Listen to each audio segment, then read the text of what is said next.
জাপানের রাজধানী টোকিওতে Bangladesh business seminar আয়োজনের ফাঁকে চুক্তিগুলো স্বাক্ষরিত হয়, যার লক্ষ্য বাংলাদেশে জ্বালানি, তথ্য প্রযুক্তি, পরিবেশ বান্ধব যান, গ্যাস মিটার উৎপাদন ও বিশেষ অর্থনৈতিক অঞ্চলে সরাসরি জাপানি বিনিয়োগ নিশ্চিত করা বলে জানান প্রধান উপদেষ্টার প্রেস সচিব।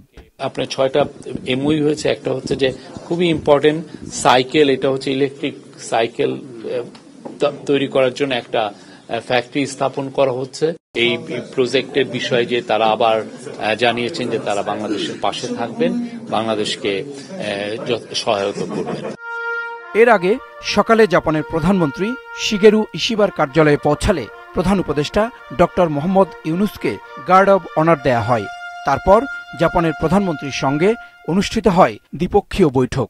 বৈঠক শেষে জাপান ও বাংলাদেশের মধ্যে $1.63 বিলিয়ন একটি সহায়তা চুক্তি সই হয়, যার আওতায় বাংলাদেশ পাবে $418 মিলিয়ন উন্নয়ন নীতিগত ঋণ, যা দেশের অর্থনৈতিক সংস্কার ও জলবায়ু সহনশীলতা তৈরিতে সহায়ক হবে বলেও জানান প্রেস সচিব।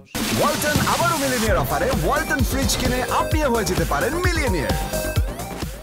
ওদের কাছ থেকে পাচ্ছি হচ্ছে 1.063 মানে $1 বিলিয়ন একটু বেশি আমরা ওদের কাছে পাচ্ছি। এখন যে ইকোনমিক যে আমরা যে রিকভারির মধ্যে আছি, সেই রিকভারিতে এটা হেল্প করবে আমাদের।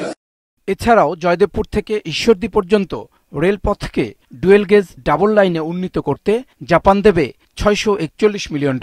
শুধু অবকাঠামো নয়, বাংলাদেশের ভবিষ্যৎ প্রজন্মের জন্যও জাপান আরও $4.2 মিলিয়ন অনুদান দেবে উচ্চশিক্ষায় স্কলারশিপের জন্য।